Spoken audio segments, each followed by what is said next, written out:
While we wait for a decision on the affirmative action case before the Supreme Court, we do get a good decision based on, well, the freedom of speech. So we'll be talking about that, what the reaction is from our friends on the left who want to stifle freedom of speech, and what little bit of a win this actually is. In other news, the Donald goes after Jack Smith on Truth Social, as we knew that he was going to, but also goes after his family.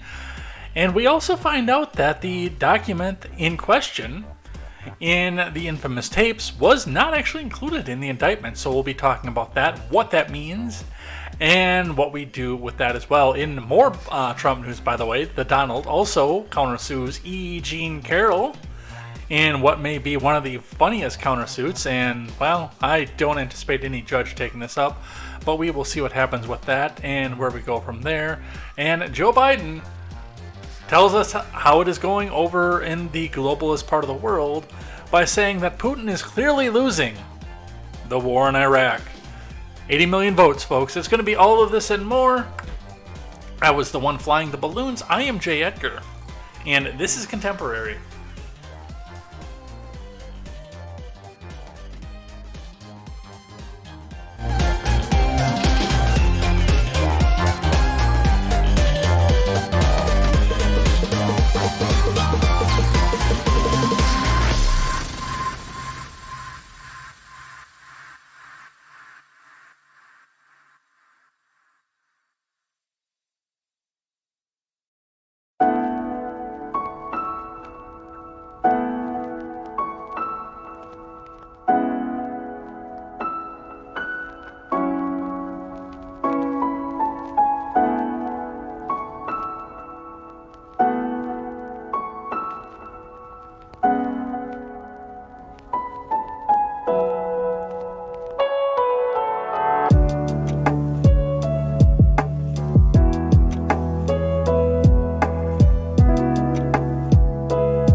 I will be upping my console game at some point here because I'm kind of liking some of the music off the later Pokemon games.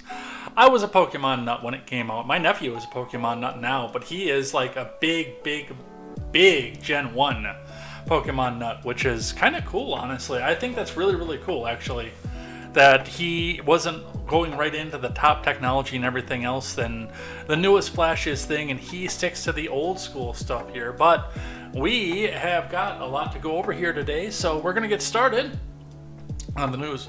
It's actually, like, we'll probably get through everything again today, which is nice. That's something I can say because, I mean, what did we have for the last 2 weeks? We've had so much stuff left over. I mean, 1 week we actually had to do a makeup stream just because of so much Trump news, but one thing to remember as we're going into a holiday weekend is they don't want you thinking about how bad the government is screwing us all over right now. So they are going to lighten up on the news load a little bit. We might only have an hour show tomorrow, but we will see what happens. Hey, maybe Biden will drop dead tomorrow. Of natural causes, of course, YouTube. Don't ban me, Susan.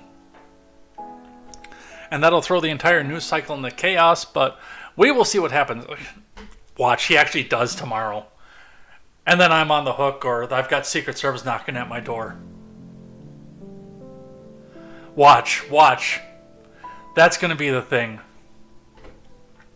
That's going to be the part that gets taken out of context, but we're going to get to the news today, so strap yourselves in, grab a snack, maybe get some dinner, or get some dinner going in the background too.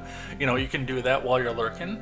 Grab some friends, get some people in here, get some chat going, and hey, maybe we'll even play some fun chat games again today.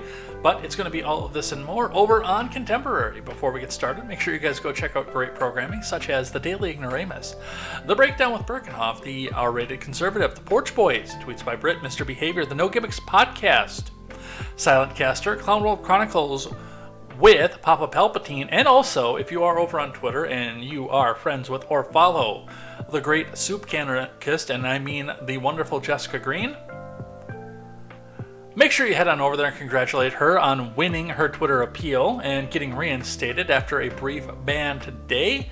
Alright, and with that, we are going to get started on what we have to get started with, so go and check that out. And guys, remind me at the end of the show to go back and do the Spotify stuff. I am 4 days behind on Spotify. But also go check out all that great content and programming as we bring you a better news experience from the common man for the common man. That is right. Stop getting your news from people who hate you and wear suits that cost more than your houses. Get your news and culture from people who are just like you. Let's get into it. Let's get started. And we're going to start today with the Dow. And the Dow right now is sitting at 33,852.66. Yes, yesterday's big jump upwards was short-lived, and the Dow spent the entire day today down. Not down, they didn't lose everything that they gained yesterday. So that is good news for those of you who still have retirements in 401k that are still heavily invested in all three, the Dow, the NASDAQ, and the S&P 500. You've got some reprieve, even as your portfolios have lost based on the day, but hopefully you will be able to come back out and get back off of that, and we'll talk about what's happening there. The futures were looking up when I looked at them, but right now on the weather shrunk for the chart, they are looking slightly down. We will see what happens with that and where that goes. On the Bitcoin, that took a tumble throughout the day yesterday.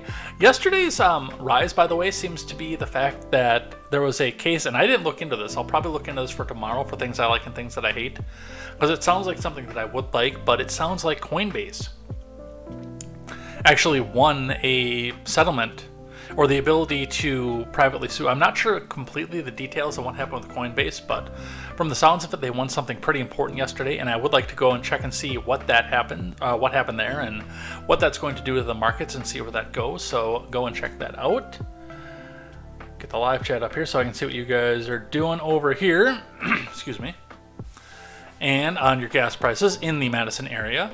Remember, these are not your local gas prices. Check your local listings to see what we were at. We are a little changed from yesterday.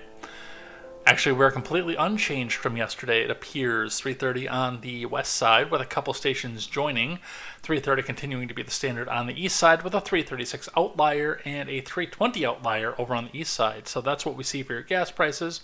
Hopefully, if you're traveling going into the holiday weekend, you can get some reprieve and get to the places that you need to go for less money and spend more of that money on tourism while you are at the places that you need to go. Let's grab one from CNBC. Let's check in over here first.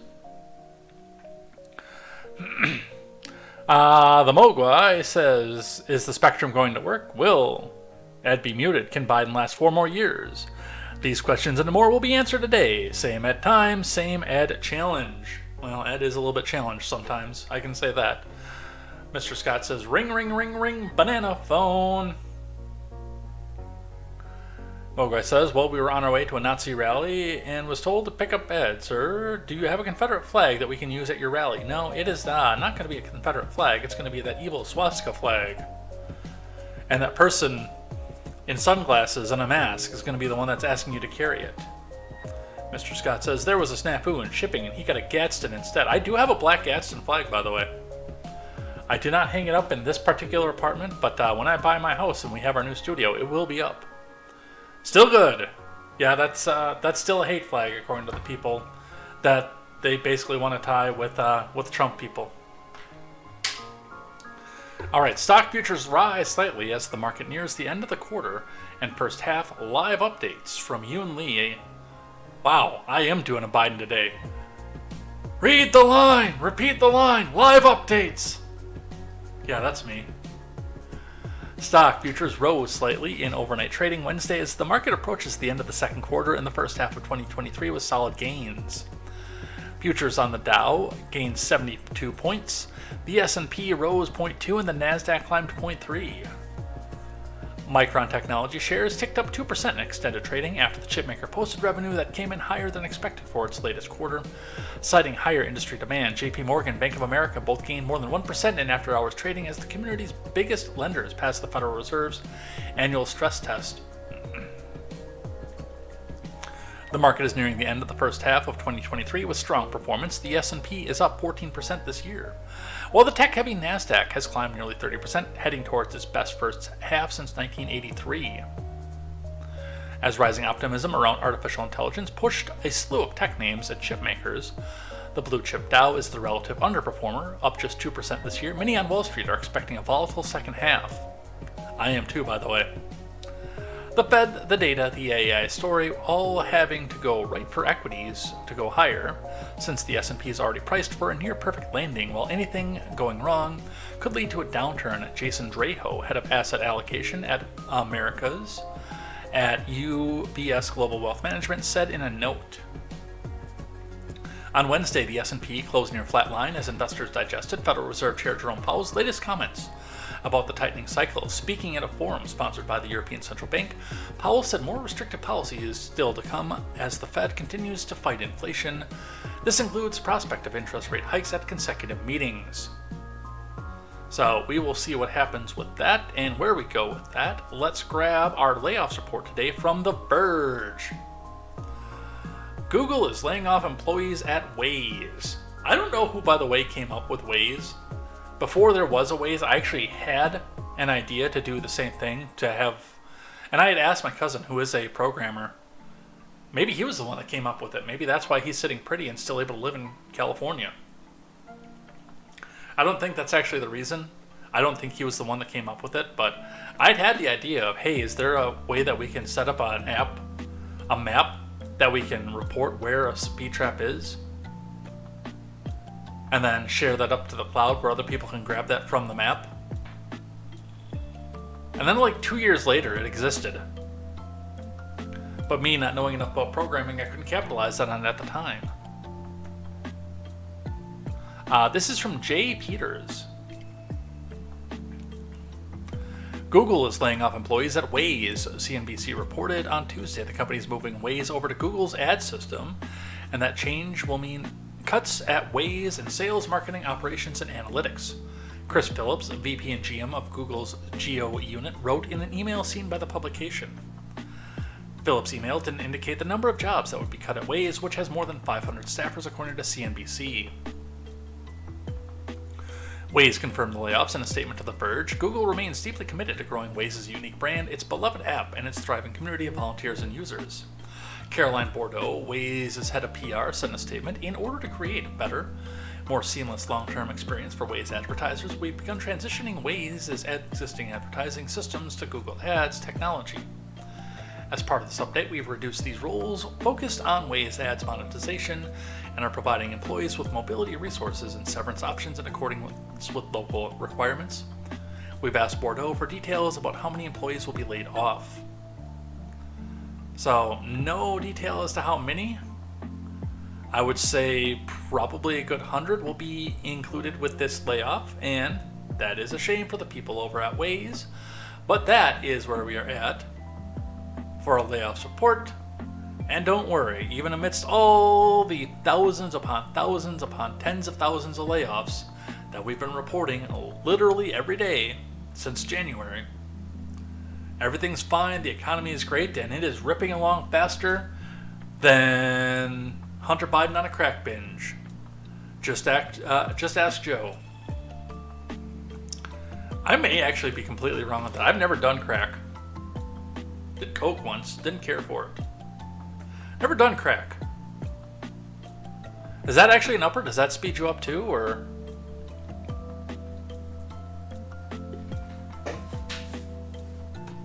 I don't know. Maybe I just completely got that wrong. Alright, let's read one for our title card from the Associated Press. Supreme Court makes it more difficult to convict someone of making a threat. From Jessica Goresko, and these are both the left wing's joint efforts in coming and telling you how evil this is. The Supreme Court ruled Tuesday to make it more difficult to convict a person of making violent threats, including against the president or other elected officials. The Biden admin had warned that the internet and social media have expanded the number of kinds of threats in recent years, including online harassment, intimidation, and stalking. And they warned the case could affect the ability to prosecute threats against public officials, which have increased in recent years.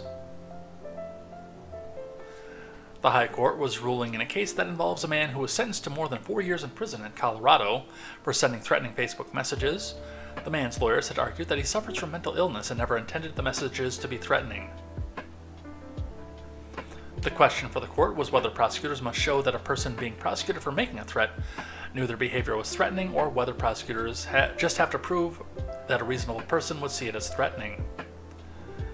Elena Kagan wrote for the majority of the court that prosecutors have to show that the defendant had some subjective understanding of the threatening nature of his statements. The state must show that the defendant consciously disregarded a substantial risk that his communications would be viewed as threatening violence, she said. 7 justices agreed on the outcome. 2 justices, Clarence Thomas and Amy Coney Barrett, dissented. The Biden admin has been among those arguing for a lower reasonable person standard.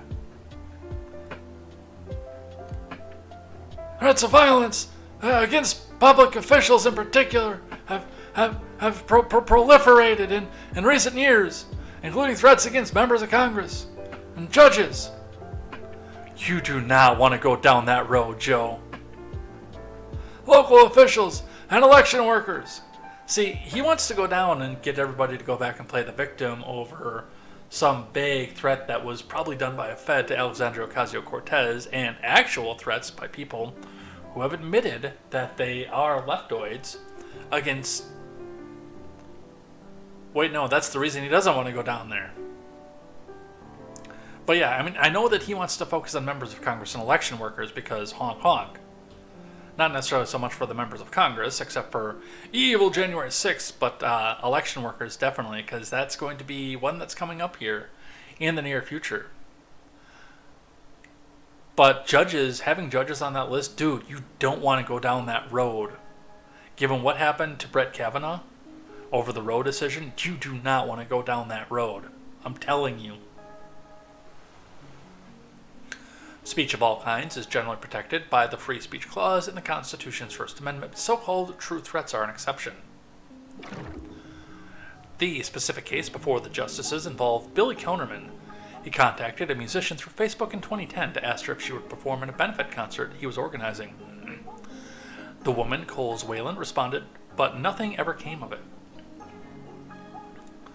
Whalen forgot about the exchange, but 4 years later, Counterman began sending her Facebook messages again. He ultimately sent hundreds of messages, including ones that were rambling and delusional, because he probably was rambling and delusional. And others were quotes and memes. Whalen never responded and blocked Counterman several times, but he would just create a new account and continue sending messages. That sounds like a person that's got a problem.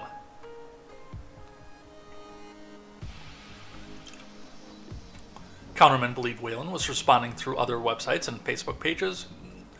Whalen became concerned after Counterman's messages, including, "You're not being good for human relations," "Die, don't need you," and "Was that you in the white Jeep?" suggesting he was following her in person. Eventually, the messages were reported to law enforcement and Counterman was arrested. He was convicted and lost an appeal.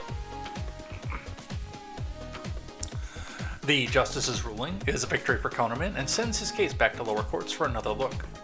In a statement, his attorney John Elwood said that they're gratified that the Supreme Court agreed with Billy Counterman that the First Amendment requires proof of mental state before it can imprison a person for statements that are perceived as threatening. So this is not as broad as a lot of people would like to think, but number one, this is going to give a bit of a wider latitude to your daily Twitter interactions, especially when it comes from Anon, whose handle is @Anon. Because at that point, you can't even prove who this person is. Well, I'm sure that they can go back and do forensics. But they say, "Oh, this is an anonymous person. This person can't know that this is a threat." One of the things that I've always said, when you are having online interactions with people, you do have to have a bit of a thicker skin, and especially if you're into the political sphere, you probably should carry. Because getting the government involved in a perceived threat is no bueno.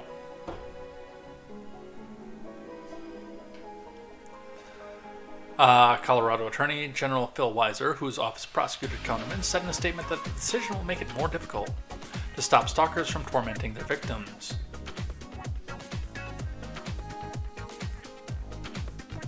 So, there is great wailing and gnashing of teeth on this. The Washington Post, "Where democracy goes to die in darkness," carries this further. Supreme Court says a conviction for online threats violated First Amendment. From Anne E. Marimo and Robert Barnes. The Supreme Court on Tuesday reversed a conviction of a man who made extensive online threats to a stranger, saying free speech protections required prosecutors to prove the stalker was aware of the threatening nature of his communications. In a 7-2 ruling, with Elena Kagan writing for the majority, the court emphasized that true threats of violence are not protected by the First Amendment, but to guard against a chilling effect on non-threatening speech. The majority said states must prove that a criminal defendant has acted recklessly, meaning that he disregarded a substantial risk that his communications would be viewed as threatening violence. Justice Sonia Sotomayor, joined in part by Neil Gorsuch, agreed with the outcome but expressed concern about risk of cracking down on speech that is unintentionally threatening. She worried that the ruling could lead, for instance, to a high school student going to prison for sending another student violent music lyrics. That is the worst way to interpret the decision that you put down, by the way. Clarence Thomas and Amy Coney Barrett dissented from the majority, with Barrett writing that the standard set by the court on Thursday gives preferential treatment to a broad range of threatening speech and makes it more difficult for law enforcement to address actual threats. A delusional speaker may lack awareness of the threatening nature of her speech. A devious speaker may strategically disclaim such awareness, and a lucky speaker may leave behind no evidence of mental state for the government to use against her. Barrett wrote the court's decision thus sweeps much further than it lets on. So, there are a couple things that are going on with this. In general, I prefer decisions that make speech freer. And this decision definitely does. But the way that they got there, I question a little bit. And the way that it's preferentially treated and pushed down to the mentally ill, I'm also just a little bit wary of. And I do think that there should be at least some sort of diagnosable point if you are going to preferentially treat somebody who is mentally ill. We have to have something from the DSM-5 that actually shows full incompetence.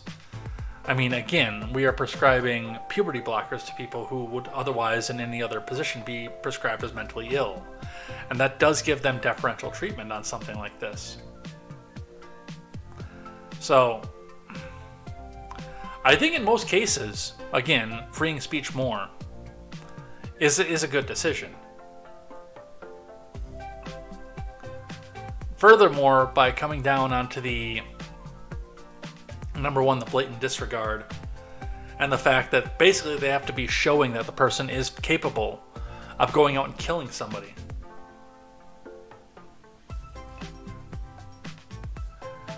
I don't know about this one. This is one of those that I land on the fence on, honestly.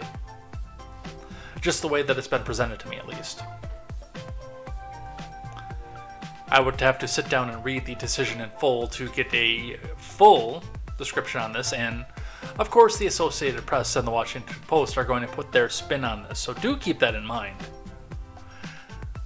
They have an agenda for this, and they have an agenda to curtail speech more, so they can easily change something that may be the right decision and twist it into something that's demonic. For all I know, and again, this is for me, having not read this, I didn't know about this decision today until I started, and I got home late too, but until I started setting up for the show. I could be completely off on this one, but the two places that I use for sourcing are heavily restrictive speech biased.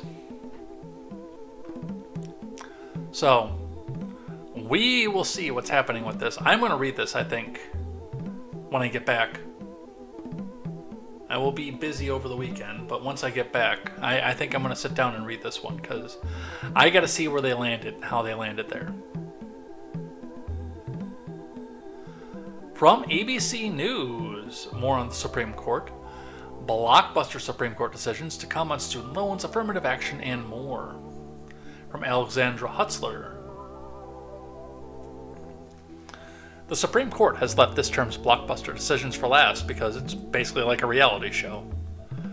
And stay tuned until after the commercial break to see what we have to say on this decision that you care so much about. The justices will hand down their next round of opinions on Thursday at 10 a.m. There are 7 total cases remaining from the term that began back in October. Their rulings will decide the fate of millions of Americans with federal student loans, a 40-year-old precedent of race-conscious college admissions processes, and LGBTQI, sometimes Y rights. On Tuesday, the Supreme Court handed down a major ruling rejecting the fringe independent state legislature theory that threatened to upend election laws nationwide. And that was the wrong decision. We talked about that one yesterday. I did read that decision. That was the wrong decision. Earlier this term, the Supreme Court weighed in on cases involving the Voting Rights Act, the Biden-Edmunds deportation policy, the Indian Child Welfare Act, and social media liability. Just a bit of a look on what's left here. Affirmative action. We talked about this on Monday. A conservative advocacy group is asking the justices to reverse decades of precedent and ban the use of race-conscious admissions. No, we talked about this last night. Arguing that they discriminate against Asian American applicants in Students for Fair Admissions versus University of North Carolina and Students for Fair Admissions versus Harvard. The universities, in their respective cases, insisted that race is one factor among many used in a holistic assessment of student applicants, and that their processes adhere to precedent. Do we have an update? Is there something that I have to get up here? Okay, throw a link in there. Oh wait, you can't throw a link in there. Throw a link in the Discord. Let me just grab an MTG up here.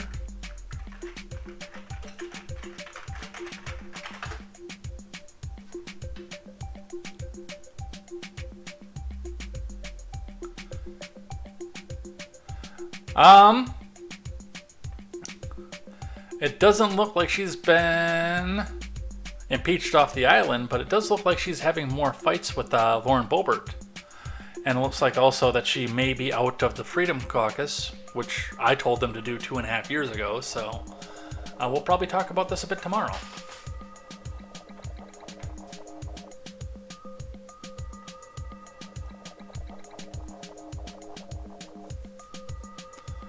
The universities in their respective cases insist that race is one factor, among many, used in a holistic assessment of student applicants, that their processes adhere to precedent. Election law and the independent state legislature theory. In Moore versus Harper, a redistricting case out of North Carolina, the justices were asked to consider the independent state legislature theory, contending state lawmakers have unfettered power to regulate federal elections, free from traditional constraints such as state constitutions or courts under the Elections Clause. John Roberts, in a 6-3, rejected that theory. Roberts was joined by Sotomayor, Kagan, Jackson, Kavanaugh, and Coney Barrett, which was, by the way, the wrong decision again. The Elections Clause does not insulate state legislatures from ordinary exercise of state judicial review, Roberts wrote, citing the court's precedents. A state legislature may not create congressional districts independently of requirements imposed by the state constitution with respect to the enactment of laws. Okay, were there actually provisions in the Louisiana Constitution preventing this kind of gerrymandering? I'm curious at this point. LGBTQIRAMIGIXTBYAEIOU rights and free speech. In 0303 Creative LLC versus Olanus, a Colorado wedding website, designers asking the Supreme Court to strike down Colorado's public accommodation law, arguing it infringes on our First Amendment right to free speech. The designer, who opposes gay marriage, said the law, which requires her to serve LGBTQIRAMIGIXTBYAEIOU customers or face a fine, compels her to go against her religious beliefs. Lower courts ruled in Colorado's favor, but the Supreme Court seemed sympathetic to the designer's case during an argument late last year. And the student loan case. We all know what's at stake at this one. A lot of people who were denied relief on this, by the way, sued. So we'll see what's happening with that. We'll know more probably by tomorrow night. Hey, going into the 4th of July, we might actually get the student loan decision. That'll make for an interesting holiday weekend. So that's what we have on the Supreme Court for the night. Let's talk about the Donald. I almost led with this, but I'm like, no, let's talk about the Supreme Court instead. What we know about the document Trump mentioned in the taped Bedminster meeting. I don't know what their answer is going to be, but I know what the right answer is. Nothing! From Marshall Cohen.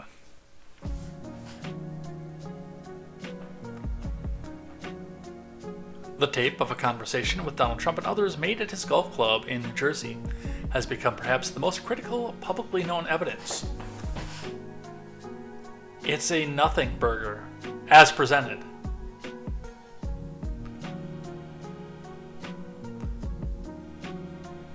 Special Counsel Jack Smith has charged Trump with mishandling classified information after leaving the White House, and the recording, parts of which were made public by CNN earlier this week, features Trump in July 2021 discussing what he called a highly confidential Pentagon document that contained secret U.S. military plans to attack Iran.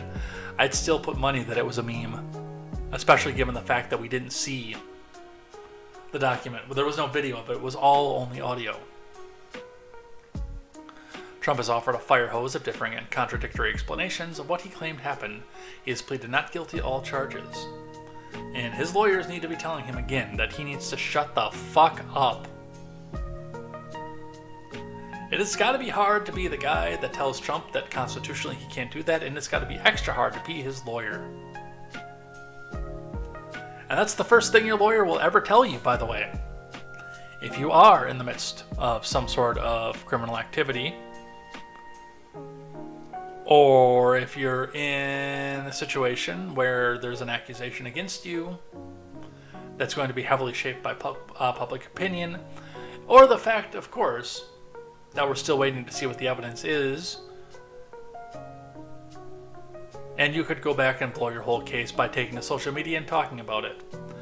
Any lawyer, any first-year law student will tell you, shut the fuck up! Stop talking about it.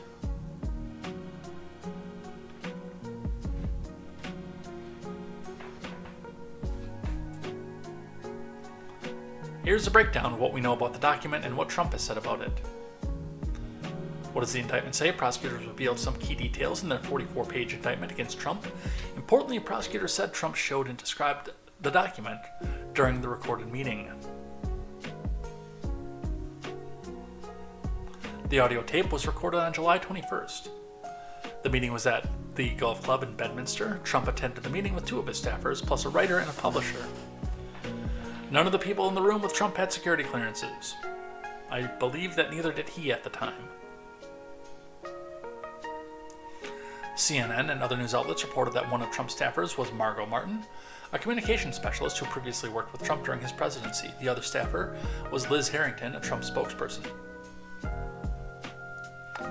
The writer and publisher were there to interview Trump for the then upcoming autobiography of Mark Meadows, who was Trump's final chief of staff. The memoir, which was released in December of 2021, appears to reference the meeting. The president recalls a 4-page report typed up by Mark Milley himself. Meadows' book says, referring to the chairman of the Joint Chiefs, it contained the general's own plan to attack Iran, deploying massive numbers of troops, and something he urged President Trump to do more than once during his presidency. Trump denied those requests every time. The book additionally bashes Milley for bad-mouthing Trump in the press.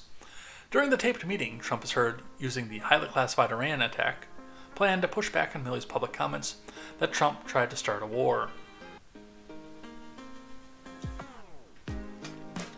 Before indicting Trump, federal investigators asked witnesses about Bedminster tape and the Pentagon document. While they were testifying to the grand jury, investigators also questioned Milley. The special counsel's grand jury also heard from Martin, the Trump aide who attended the Bedminster meeting. Immediately after her testimony, prosecutors issued a new subpoena to Trump demanding that he return the Pentagon document about Iran and related material. Trump's team turned over some of Milley-related documents, but said it couldn't find the specific document that Trump mentioned during the meeting with Meadows' biographers. What do you want to bet it doesn't exist? Prosecutors charged Trump with mishandling 31 sensitive documents, though it's unclear if any of the charges pertain to the Iran attack plan. They don't. Regardless, prosecutors quoted extensively from the Bedminster tape in the indictment, demonstrating that after leaving the White House, Trump knew that he still possessed sensitive documents and that they hadn't been declassified. I bet you anything it was a meme.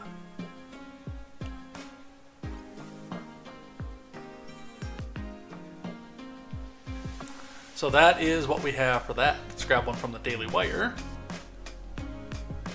Explaining that wasn't one of the documents there. The DOJ did not charge Trump over alleged Iran document and audio recording, according to a report from Kim Pierce.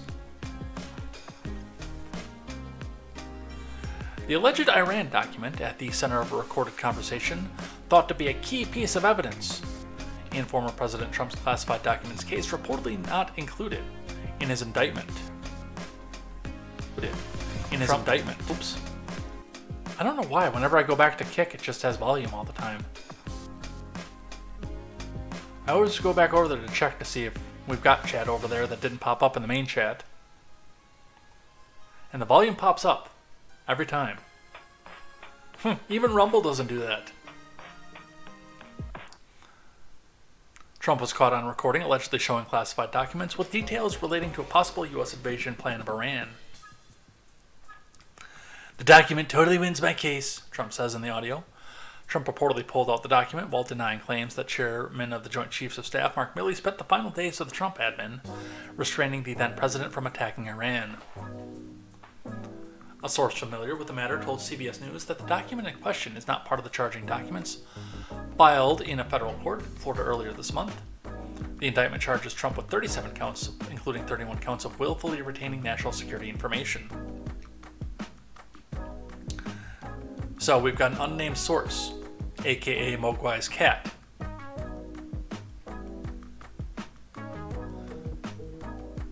The 31 counts related to national security information briefly and vaguely describes the underlying documents in question. The charges do not include one based on the alleged Iran attack document that Trump spoke of in the recording, according to CBS News. Sources have previously told CBS that a document like the one alleged at the center of the audio recording was never recovered. Attempting to prosecute Trump over a document that was never found would be like trying to prove a murder case without a body, a former senior Department of Justice official said, according to the CBS's Catherine Herridge. Yeah, there's a lot of stuff that's, number one, completely out of precedent, and number two, they are grasping at straws and hoping the public opinion will move over this. Without the tape, they don't have 3/4 of their case. And without the document that's alleged in the tape, they don't have the tape. The tape, again, appears to be the crux of their argument. I don't think they have a case, you guys. I don't. The more that I look at this, the more this seems to fall apart. Now, of course, again, the important part will be getting this in front of a jury of peers who can be unbiased, which I think is going to be basically the other problem that we have here, but that is what we have for that. From CNBC, Trump's latest attack includes special counsel's family after bombshell tape revealed from Kevin Breuninger.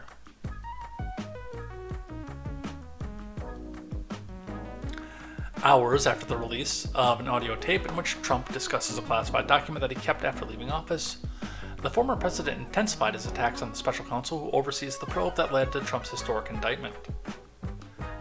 In an all-cap social media post Tuesday morning, Trump decried the criminal charges that have been filed against him in federal court and asked somebody to explain his position to Jack Smith, his family, and his friends.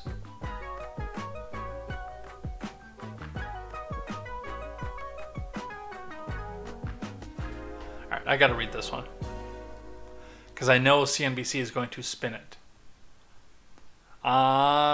Truth Social. Could somebody please explain to the deranged, Trump-hating Jack Smith, his family, and his friends that as President of the United States, I come under the Presidential Records Act as affirmed by the Clinton Sox case, not by this psycho's fantasy of the never-before-used Espionage Act of 1917. Smith, and he put that in quotes because that's not actually his name, should be looking at crooked Joe Biden and all the crimes that he has been perpetrated on the American public, including the millions and millions of dollars he extorted from foreign countries. That is nowhere near as serious as what CNBC tried to make it out to be. No wonder they didn't include this in there. I'm surprised they linked it, because this completely rips this article apart.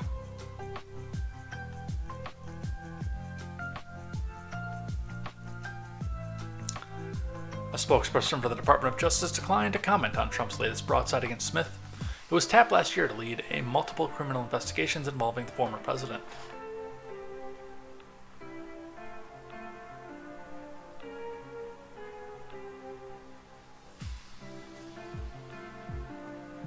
Trump's post claimed that as President of the United States, I come under the Presidential Records Act instead of the Espionage Act, which the law cited. In 31 counts against Trump, fact-checkers have disputed Trump's characterizations of both laws, but these are fact-checkers that are also completely paid by the left.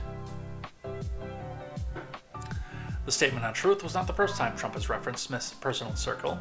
On the morning of his arraignment in federal court in Florida, the ex-president wrote that Smith is a Trump hater, as are all his friends and family. That post also asserted that without evidence that materials found in the boxes of records at the center of the classified case were probably planted.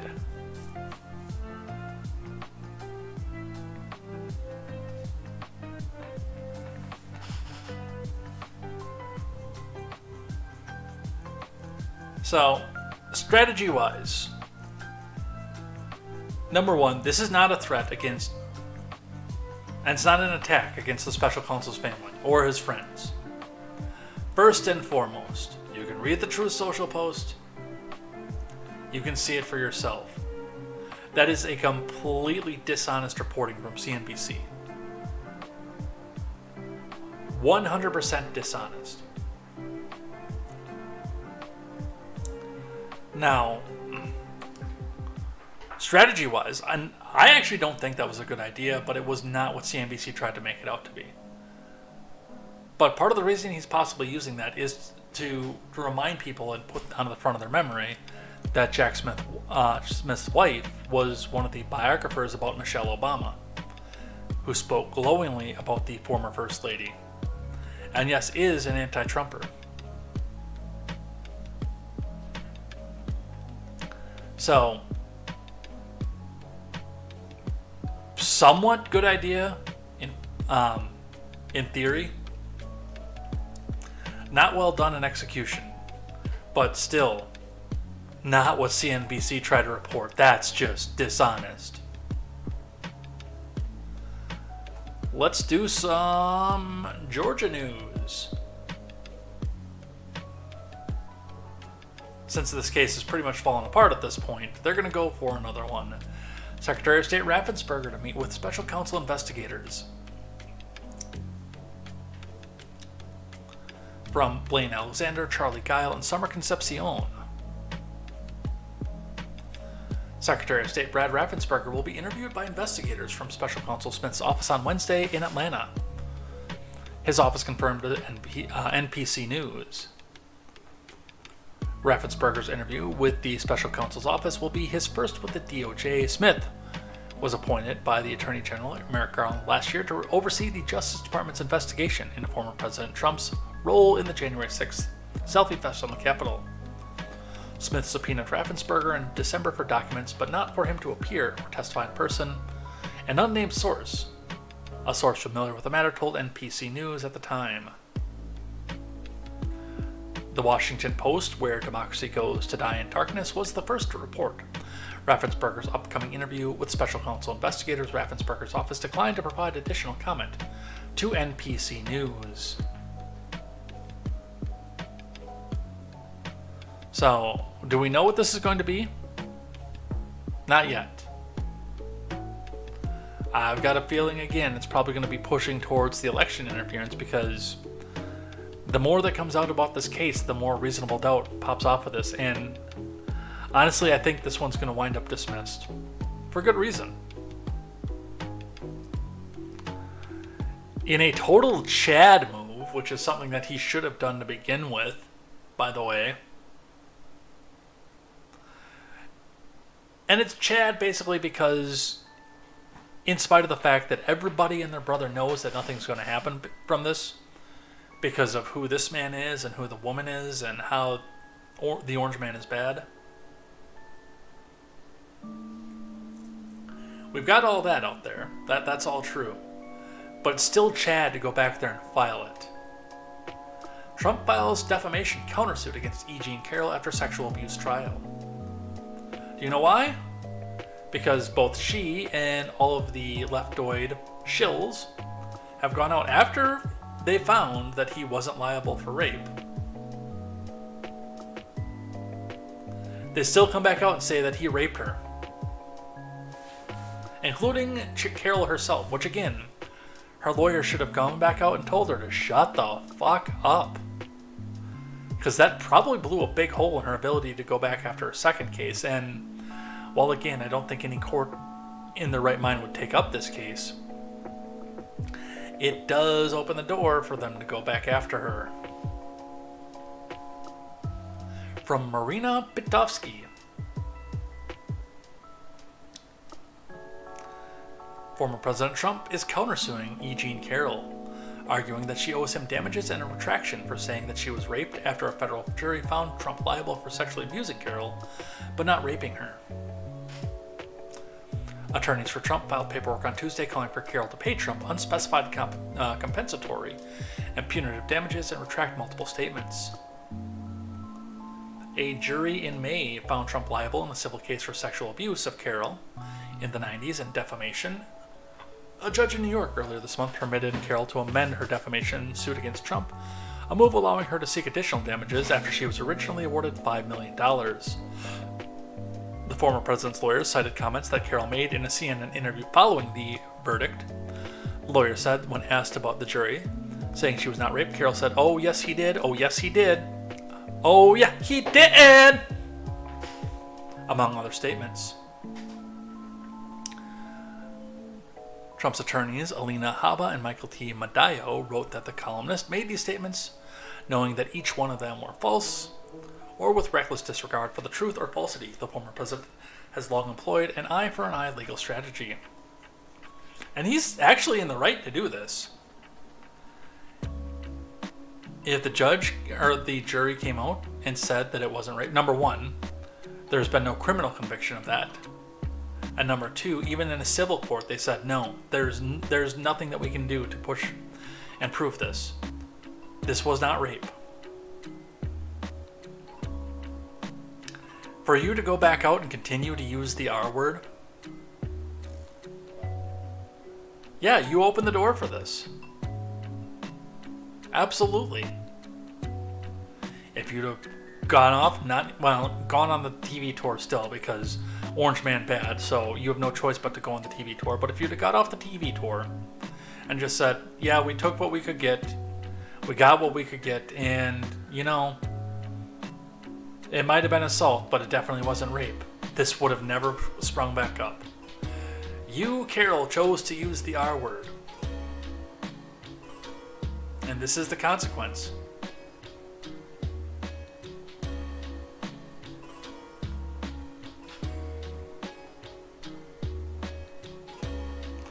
Robbie Kaplan, Carol's attorney, said in a statement in response to Trump's counterclaim that Trump is filing thus nothing more than his latest effort to delay accountability for what a jury has already found to be his defamation. But whether he likes it or not, the accountability is coming very soon. That sounds like a threat, by the way. So, figure that one out. Good. Absolutely.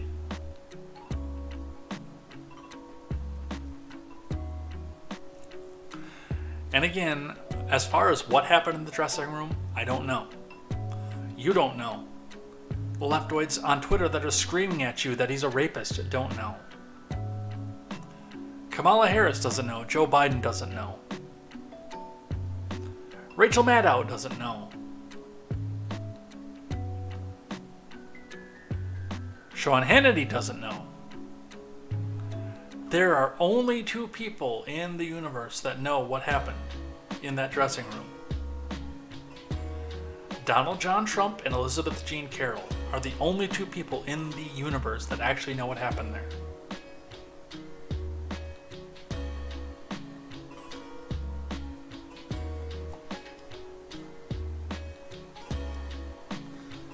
Nobody else ever will.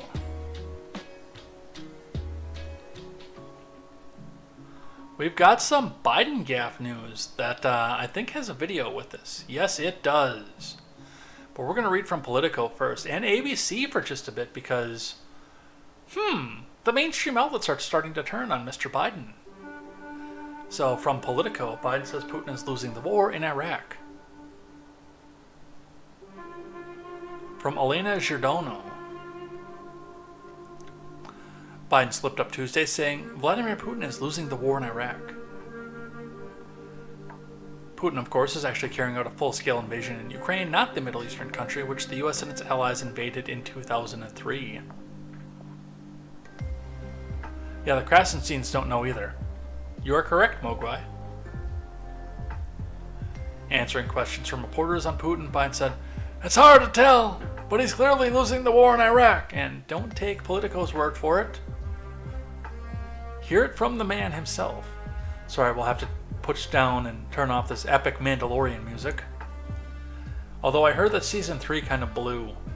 I haven't seen it yet. And I also haven't seen the Book of Boba Fett, but I heard that season 3 kind of blew.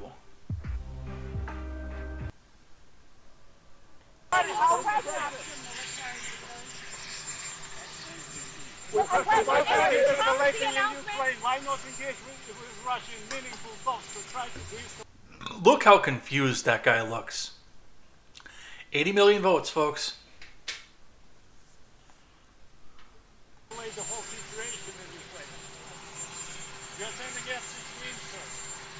Why are you asking questions, man? Look at that blank look on his face.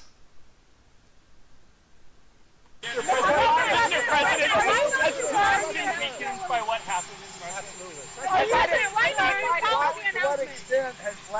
been weakened by recent events?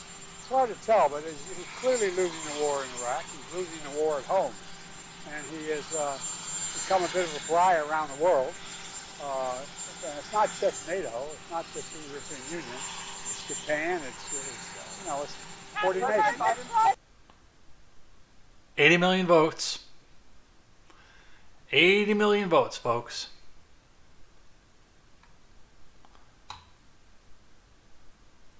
And won't take a cognitive test.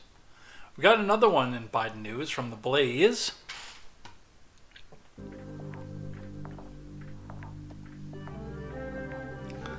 Biden screams at reporter who dares ask him about the infamous Hunter Biden Chinese shakedown text message. From Chris Enlow. I think we have... I didn't look at this one. Do we have video on this one too? Yes, we do. So we'll watch that in just a moment.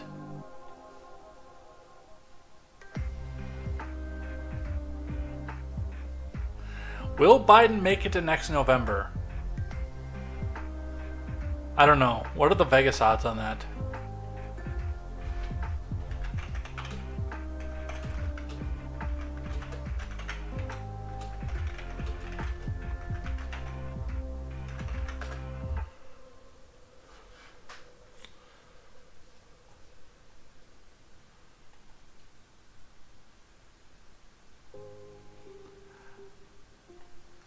Here we have gambling.com. Betting opens on Joe Biden completing full term of presidency.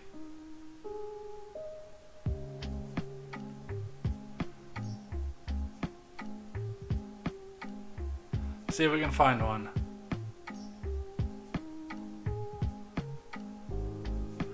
According to political betting sites, Biden is 13/8. Favorite to win the election, which carries an implied probability of 38.1. Trump is second favorite at 5-2. DeSantis is floating out at 5-1.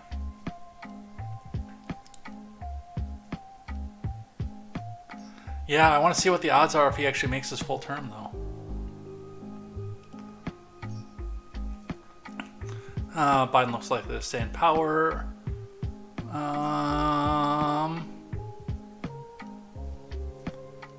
Okay, so this might not be what I was looking for.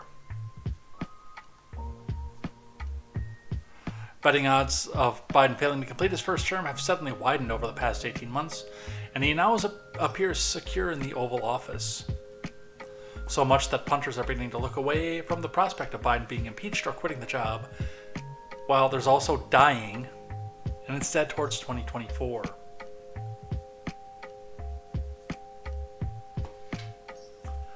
So I guess we don't have an odds on whether or not he makes it to the rest of his term. But let's see what's going on here from the Blaze. Biden screamed at a reporter on Wednesday for asking whether he was involved in his son's business dealings.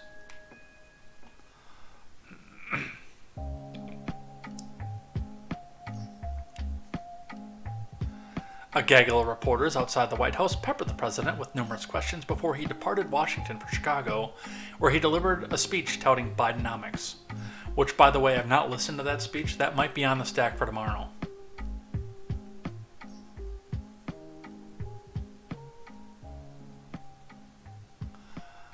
President Biden, how involved were you in your son's Chinese shakedown text message? Were you sitting there? Were you involved? Stephen Nelson asked. Let's listen. Mr. Biden, how involved were you in your son's Chinese shakedown text message? Were you sitting there? Were you involved? No, I wasn't, and I don't know. Were you? No! No! Come on, man, stop asking me that.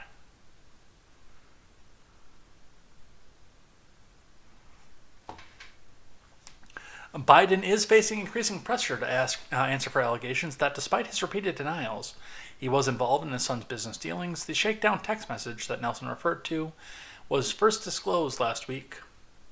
And we read all about the Hunter message, and then all of a sudden we all had to stop and focus on a submersible that was already destroyed. Razor did a good video on that, by the way. If I still have long hair by Halloween, I am going to dress up as Razor. We are getting to the point where actually I'm going to start checking to see where it's at for length. And I said that I wound up working this Monday instead of being off on this Monday like I normally would have, because I'm taking off from work on Friday instead. So, and I was going to go find a regular barbershop and check my hair for length so I could see if it was time for a donation or not.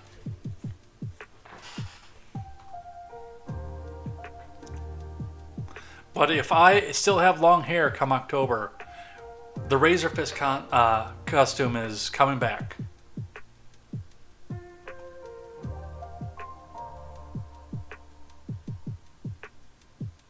So, 80 million votes again.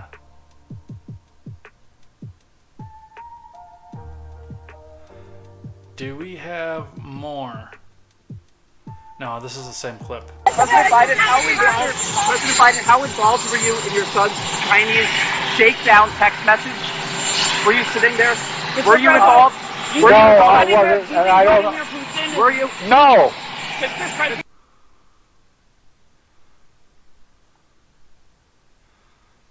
Well, I guess we'll see and let the courts decide. From the post-millennial, coming from the other side of that, Hunter Biden told Chinese business associate, the Bidens are the best. I know at doing exactly what the chairman wants for energy company deal in 2017, according to the House GOP.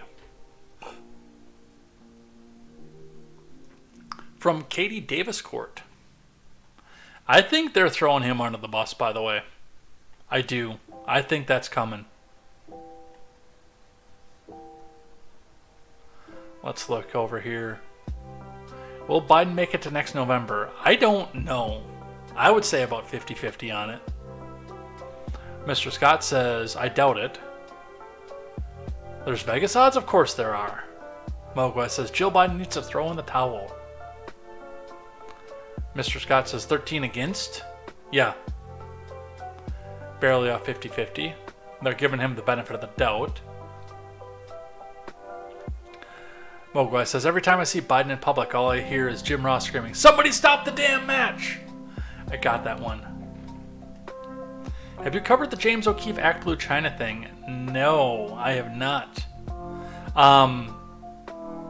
We gotta find a way for you to link to me here because I know you are not in the Discord anymore.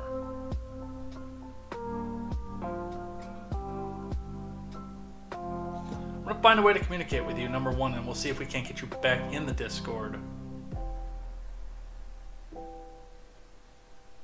I'm not going to discuss why you're not there on public channels, because that's between you and I. But I've always been suspicious of ActBlue to begin with, so even if I can't get it green check verified, I would not mind reading it for my own recognizance. And do remember, I do keep my listings here to green check verified sources. But it's still something, especially with my suspicion of ActBlue, that I'd love to read on my own recognizance anyway. Mogwai says, to be fair, he yelled the same thing at a White House staffer that tried to take his jello.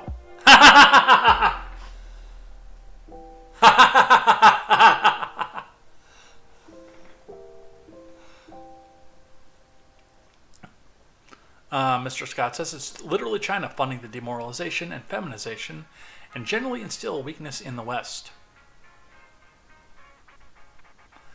Yeah, and it's a lot of it I think is going in, well actually I know it's going into a major slush fund.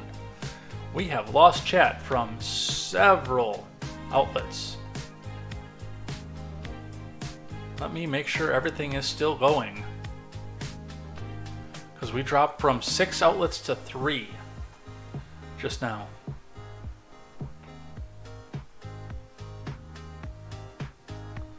Alright, everything looks good on YouTube, Twitch, D Live.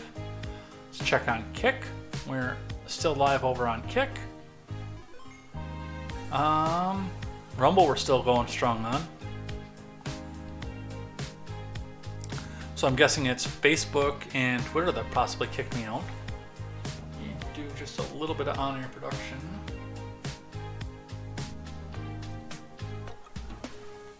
I'm going to turn off that screen for just a second. Well, according to this, we're still going everywhere, so we're going to keep going on that. And unfortunately, if some people can't come back and chat with, well, I don't see a lot from those other platforms anyway.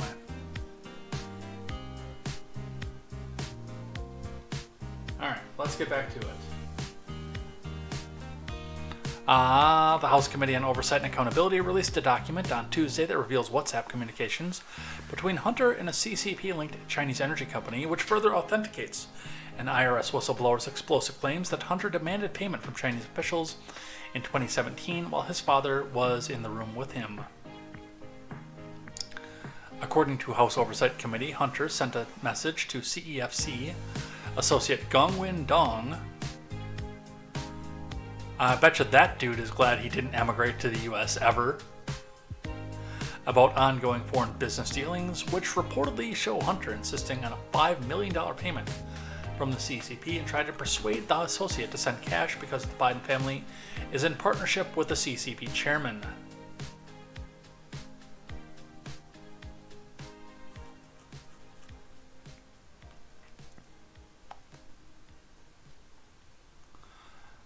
We see here from the Oversight Committee, the Bidens are the best at, I know it, doing exactly what the chairman wants from this partnership. The next day, one of Hunter's shell companies, Owasco PC, received $100,000 from CEFC. The Bidens are the best at knowing, we know that one. The CEFC is a CCP-linked Chinese energy company. The day after the message was sent, the committee revealed that Owasco PC, one of Hunter's companies, received $100,000 payment from CEFC. So, and realistically, it's technically not a crime for Biden to influence peddle in 2017 because he wasn't the president at the time and he wasn't the vice president. But this does lend some credence to the fact that Biden stood on stage and lied to the American people and said that I have nothing to do with my son's business dealings, when more and more it seems like, yeah, Joe, you actually did.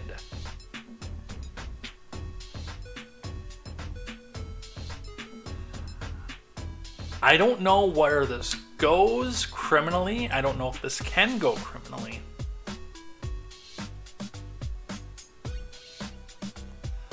But it's a character strike. And yes, yet there are still people out there that seem to think that Joe Biden is going to sail to the presidency simply on the fact that he's not a Republican.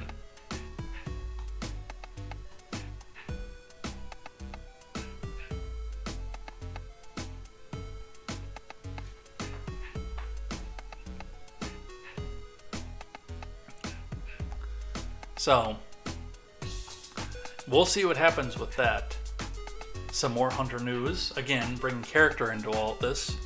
Hunter privately settles with baby mama over child support payments for their 4-year-old daughter. President's son's contributions drop from $20,000 to $5,000 a month, and daughter cannot use family name.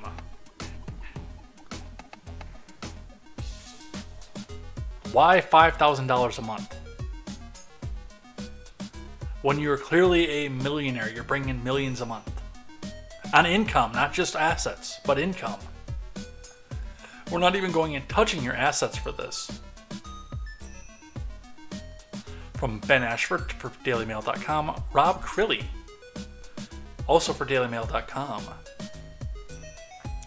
Hunter and his Arkansas baby mama have settled their bitter, years-long paternity battle over the daughter of the first son refuses to meet. Hunter and former one-night stand London Roberts submitted an agreed order to Independence County Circuit Judge on Monday for Circuit Judge Holly Meyer to approve, Daily Mail has learned. The document will become public within the next 24 hours, but with heavy redactions to keep the full financial arrangements of 4-year-old Navy Joan Roberts' upbringing a secret, in spite of the fact that everybody knows. A New York Post report published last week that suggested that Roberts, 32, had signed a deal agreeing to slash $20,000 Hunter pays each month to just $5,000 after he pleaded financial hardship. For what?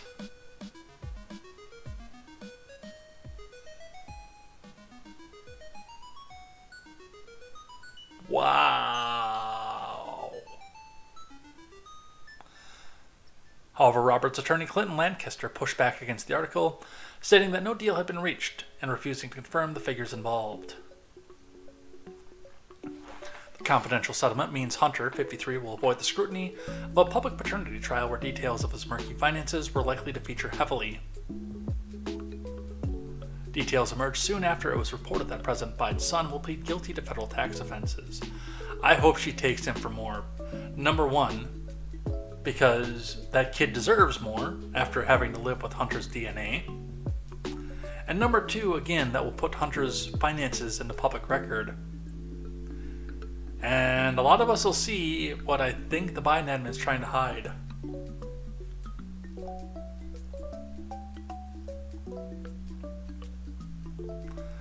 The View getting, I don't know, 6 of its only views right here for this clip.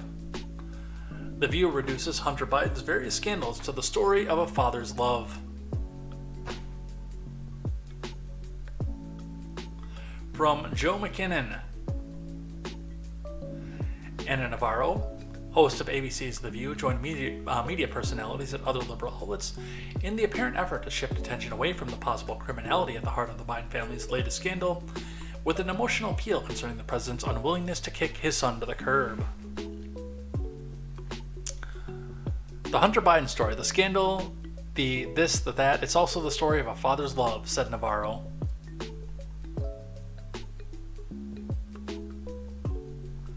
Let's watch. The Hunter Biden story, the scandal, the this, the that, it's also the story of a father's love. And Joe Biden has never and will never give up on his son Hunter, and will never treat him lesser than.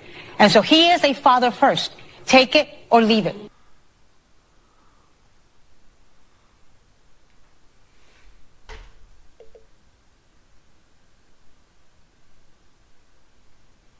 I gotta put music on because we got dead air and I have no words. And we do have an audio platform that just heard blank. The rest of you saw me basically facepalm with my hand on my head. Ay Dios mío. La gente está estúpida.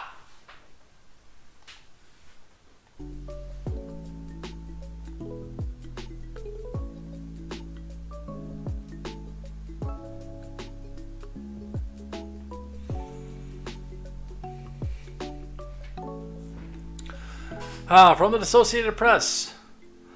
Biden's brother says the president is very open-minded about psychedelics for medical treatment. See, this is why I don't trust doctors' offices.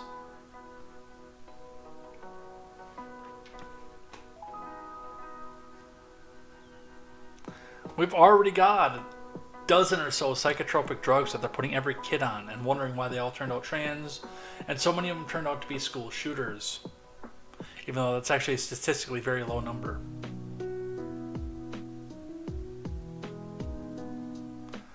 Let's put them on LSD instead. From Amr Madani and Jesse Bedane. I will say this. No matter how open-minded Biden is about this, he will never be as open-minded as RFK Jr.'s uncle. There's nobody as open-minded as JFK Jr. and the presidency. Except maybe Lincoln.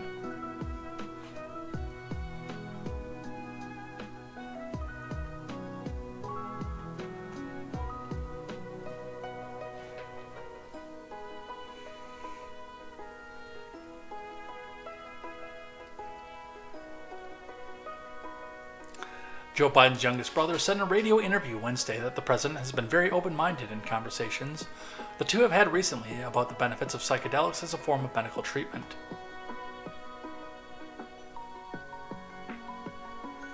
Frankie Biden made the comments during a call into the Michael Smerconish program on SiriusXM. The host had just interviewed a Wall Street Journal reporter who recently wrote about the powerful Silicon Valley entrepreneurs and employees who believe the use of psychedelics and similar substances can help lead to business breakthroughs. He's very open-minded, Frank Biden said when asked by Smirkonish, about conversations he's had with the president on the topic. Yes. I love where you're going with this, Mr. Scott. Wait till the end. Put it that way, I don't want to speak. I'm talking brother to brother, the younger Biden said. The question is the U.S. ready for this? My opinion is that we are on the cusp of consciousness that needs to be brought about to solve a lot of the problems in and around addiction, but as importantly, to make sure that the facts that we're all one people and we've got to come together. Mr. Scott says Biden should eat 7 grams and then stream it. Oh, please, please, please, please, please, please, please, please, please, please, please, please, please, please, please, please, please, please, please. I don't know enough about psychedelics. In the drugs that I've used, that was one that I never went down, was psychedelics. I've been offered LSD and mushrooms a few times, and X. But I've just never found the situation where there are enough people around me to control what would happen if something either turned excessive or I started freaking out over the hallucinations. So I've never done a psychedelic.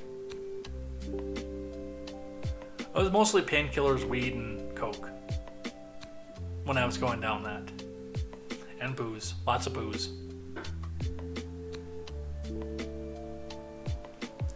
So I don't know what it does for depression or what they're arguing with. I know that there's a lot of evidence that weed can help for a lot of that kind of stuff. I don't know about LSD or psilocybin or anything else like that. I know there's a lot of talk about using psilocybin, but I don't know what the benefits are. Medicine was never my strong suit. I know a little bit of arbitrary basic medicine and first aid and anatomy and physiology, but as far as chemical medicine, it's never been my strong suit.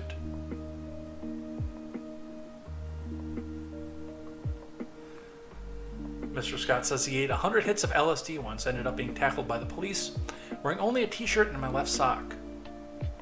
Which is, ironically, probably what would happen to Joe Biden if he did 1 hit of LSD.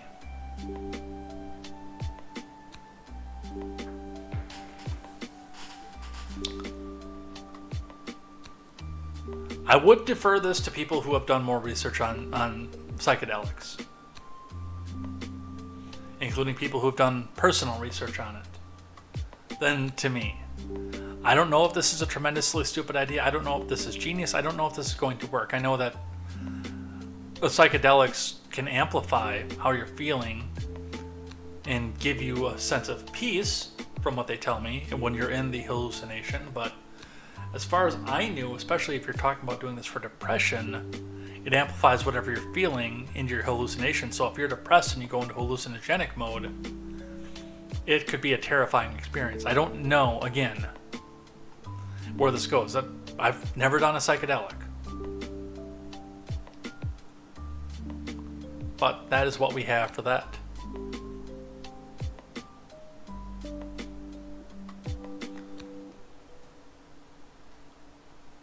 In headlines that absolutely do not need to be read because everybody in the world knows about. This is, by the way, exactly like the headlines we looked at yesterday that said, oh, well, funny thing is the FBI and the Department of Homeland Security just didn't take seriously and failed to address the threats that they knew were coming for January the 6th. I wonder why that could be. CNN business reporting fraudsters likely stole over $200 billion in COVID relief aid, Watchdog says. No shit, Sherlock. You have a government program that requires very, very little oversight to get exorbitant sums of money and the ability to get yourself into several shell corporations to get even more exorbitant amounts of money, and you're surprised that $200 billion has gone missing? I told you that was going to happen when they announced the payroll protection program. among the other parts of COVID relief.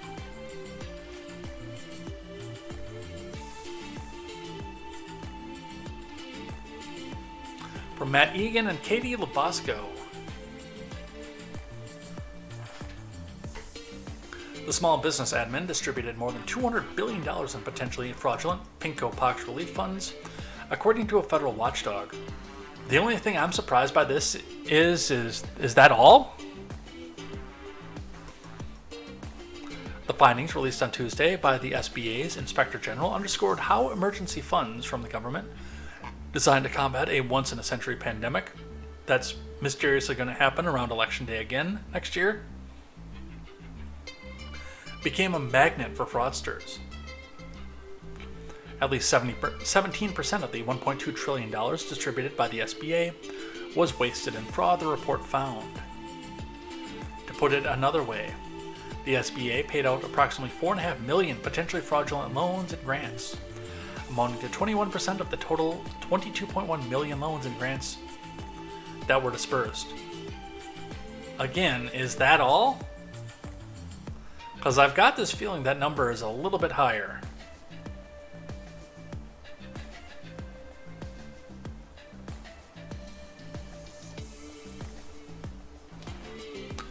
The fraud estimates focus on two programs rapidly launched by the Washington after the health crisis began: the Economic Injury Disaster Loans and the Paycheck Protection Program, which provided forgivable loans to small businesses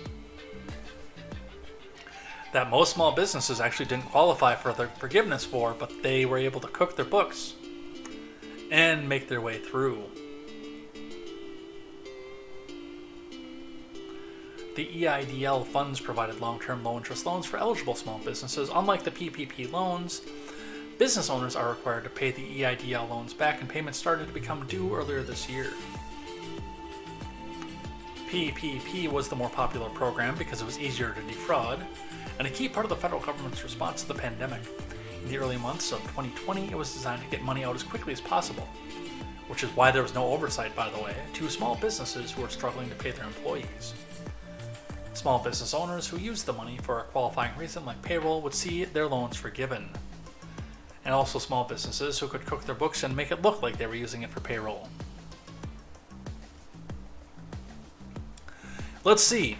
A government program where money is given out on a forgivable basis as a loan with very little oversight. Gee, I wonder how you lost $200 billion in this. You morons.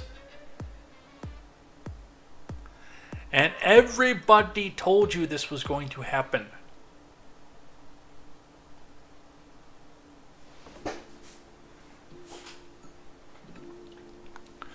Mr. Scott says, if you do take shrooms, which I don't have a lot of interest in, about 3.5 grams is where you want to start. That's probably where you'll want to stop, unless you want to learn about ego loss. I had an ego loss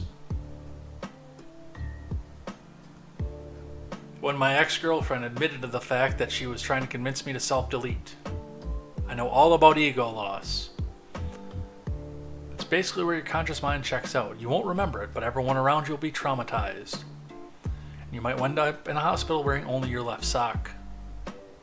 And the hospital will need a urine sample, and if you're in an uncommunicated state, that process is rather traumatizing. But again, as you said, you don't remember it.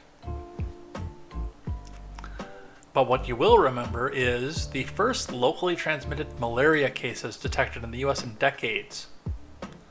Because yes, we had this eradicated. And then we just started letting everybody in. From Joseph Choi. Now, mind you, this is going to be another big excuse for OFF to start selling a new special can that helps prevent the spread of malaria. Hey look, that's a Wisconsin state bird right there.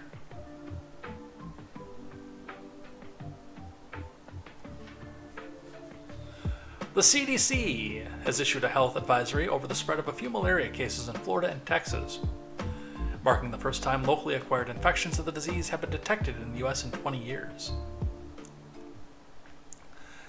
5 cases of malaria caught by people in the U.S. have been identified so far, 4 in Florida, 1 in Texas in the past 2 months. The fact these individuals were infected in the U.S. is what's causing concern among health officials, as infections like these haven't been seen since 2003. As the CDC noted on its alert, malaria infections in the U.S. aren't unheard of. The country saw 2,000 annual malaria cases every year before the pinko-pox pandemic. However, cases in the U.S. are almost always found in people who traveled outside the country to regions where malaria transmission is more common. The 5 infections in Florida and Texas being caught locally indicates mosquitoes acquired the parasite and spread them to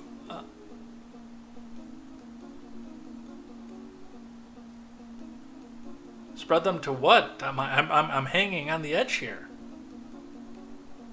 You guys see that, right? Well, the audio platform, you can't see it, obviously.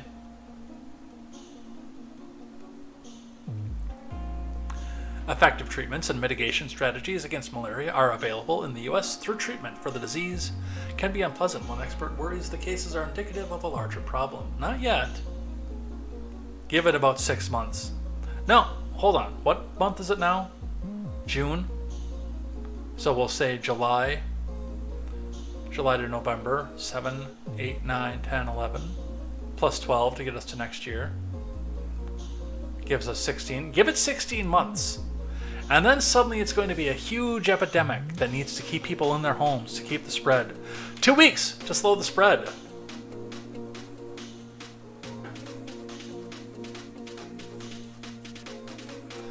Malaria was once extremely common in the U.S., but its status as an endemic disease in the country was ended after the National Malaria Eradication Program took place during the 40s and 50s.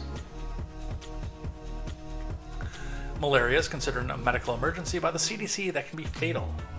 Particularly among children under 5 and pregnant women, symptoms can range from mild to life-threatening. Symptoms can be flu-like and also include an enlarged spleen, enlarged liver, or mild jaundice.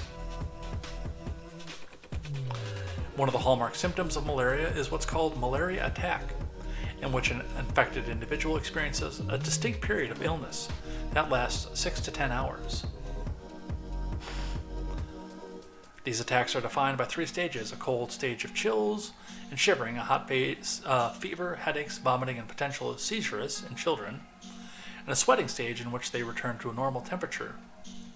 Patients cycle through these attacks over the course of the infection.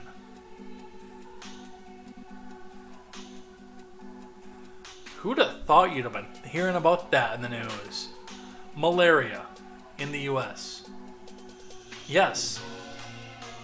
I'm serious.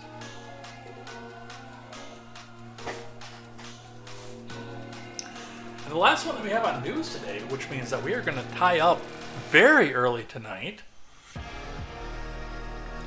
comes to us from the New York Post. Jail guard misconduct led to pedophile Jeffrey Epstein's suicide. Scathing DOJ report finds. It was totally a suicide.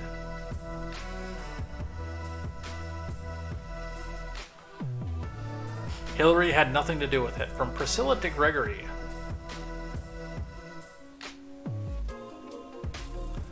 A series of missteps by the Federal Bureau of Prisons, including too many bed linens being left in a jail cell, mysteriously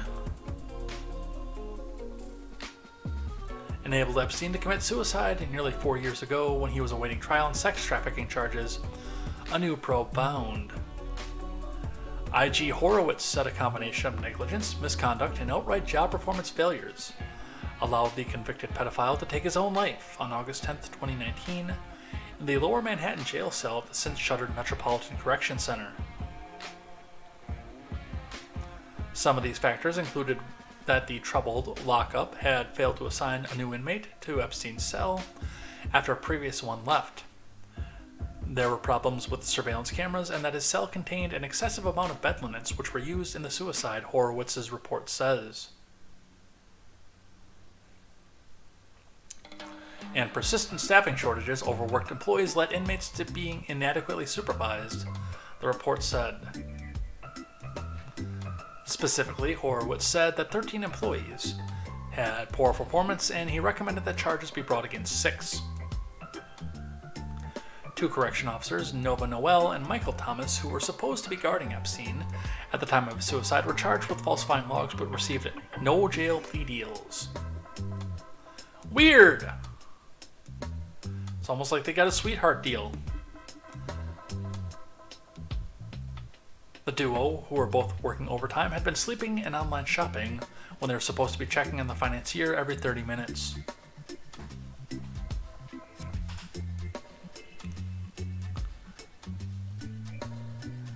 Oh yes, that absolutely looks like something that somebody did himself, just on the weight of his own body, on his knees.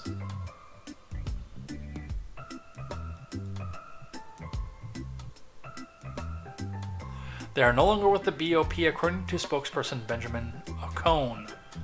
Again, I'm willing to bet that they're even no longer in New York. They're probably somewhere in Colorado with new names and new fingerprints. It's weird how that works. Mr. Scott says there were like 20 pairs of orange jumpsuits in Epstein's cell. It's possible.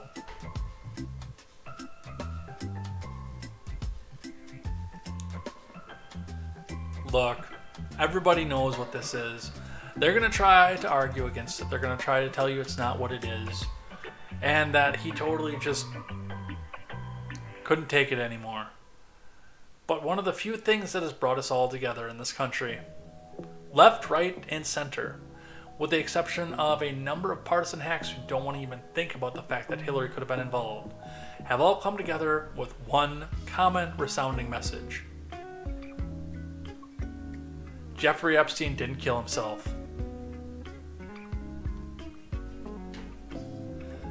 And with that, we're done with our news. There's only an hour and a half of contemporary tonight. So much time of us going so long, and tonight we're only at an hour and a half, which is cool. I gotta do some chores and get to packing anyway, so let's head out of here for the night. Before we do, the last thing that I always do on Wednesday is tell you some things that restore my faith in humanity, something makes me thankful, makes me happy. I try to end this on a really positive note. We have some fun. We go out and do some things. Recently put new tires on my truck. Man, those things are like glue on the ground now. Good God. I mean, that engine's still got enough power to break them loose, but it takes some effort now. Goodness. But again, I mean, I look around, I see where we're at and where we're at up here. And there's a lot that you could complain about. I mean, it looks like fog out there right now because of the smoke that's pouring through. Like, you can't see the bluffs. And they're less than a mile away. It's that smoggy out there right now. And you could sit here and think to yourself, man, the economy's going to crap and the housing market's going to go. Interest is up and the stock market's down. And you'll only get mugged if you go downtown. Not here, or at least not for me. I mean, I'm farm stock and I lived in Dorchester for a while. I'm the scariest thing out here. I feel sorry for anybody who thinks that they want to come back and mug me, honestly. Up around here. If I was still down by Milwaukee, I would be singing a very, very different tune.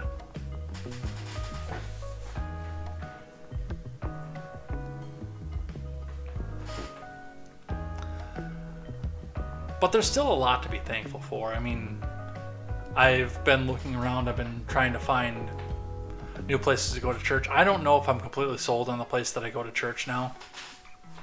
I don't. It's Wells, it's Lutheran. But one of the nice parts is that there are options to go back with that. And, you know, again, as I'm working around and keeping people closer and building my circle here, I'm starting to become closer to people than I had been for the almost entire 4 years that I had lived in Redacted,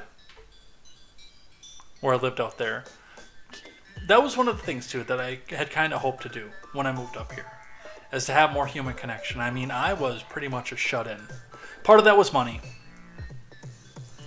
I will definitely come back out and say part of it was money. Where I used to live, because I was doing really great when I started there, but it just, as time went on, it got tighter and tighter as inflation jumped up a little bit more and a little bit more. But I'm starting to feel like there's a circle out there, that there's something out there. I had a great exchange with the guy who put the tires on my truck after being really nervous about the fact that I thought that it was going to go completely sideways and there was going to find 1,000 things wrong. And hell, even having new tires on there, the truck runs better than it has in a while. So there's just, in general, there's a lot going great in my life. And even in some of the darkest times, I mean, again, there's literally a smoky cloud hanging over the county of La Crosse right now. And yet there's still so much to be positive about. Tell me about some of the things that make you feel positive, and I hope that tomorrow when we do our live chat tomorrow, that we can see some of the things that make you feel positive. That's my challenge for those of you listening back on the replay or on the audio platform. We'll actually move that to Tuesday. Tuesday of next week on 4th of July. No, let's do Wednesday because 4th of July. A lot of you guys are going to still be out to picnics. I'll be here, but a lot of you guys are going to still be out to picnics and barbecues and stuff for Tuesday. So on Wednesday, that's what I want to hear from you guys, is something that makes you feel positive. I want to see the chat plastered with that. So remember that. I'll remind you on Wednesday as well. But with that, we're going to head out of here for the night. So let's throw some outro music up and head out of here.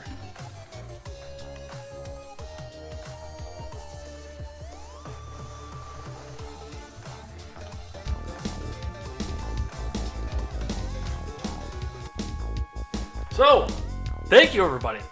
Have a fantastic night. Go get some food. Go hug your family. Go call some friends. Get your 4th of July plans up, ready to go, and we will see you here back tomorrow for more news, more headlines, more contemporary, and things I like and things that I hate, which I've got a few things gathered up for that as well. I think that's going to be a fun segment based on what I have gathered up. And of course, we're going to be doing the What Am I Watching on Netflix tomorrow too, because, well, I am pretty deep in a series that well, it's not on Netflix, it's on the Roku channel, but I am 4 seasons deep into it already. It's been a good time, and it's basically what I've been doing to have some background noise while I eat dinner. But with that, we're out of here. Take care, have a good night, hug your family, hug your friends. We will see you here tomorrow for more news, more headlines, and more contemporary. Let me go check the Twitch to see who we're going to go raid, and we'll head out of here for the night. Kill the volume. Who's on? Mad Dog Maddie, maybe. He's doing Fallout 4. I was watching a bit of that earlier before stream. I think we're going to do that. So Mad Dog Maddie is who we're going to go raid over on the Twitch side, and we will see you here tomorrow for more news, more headlines, and more contemporary. And until then, I'm Jay Edgar, and this is Contemporary. Take care.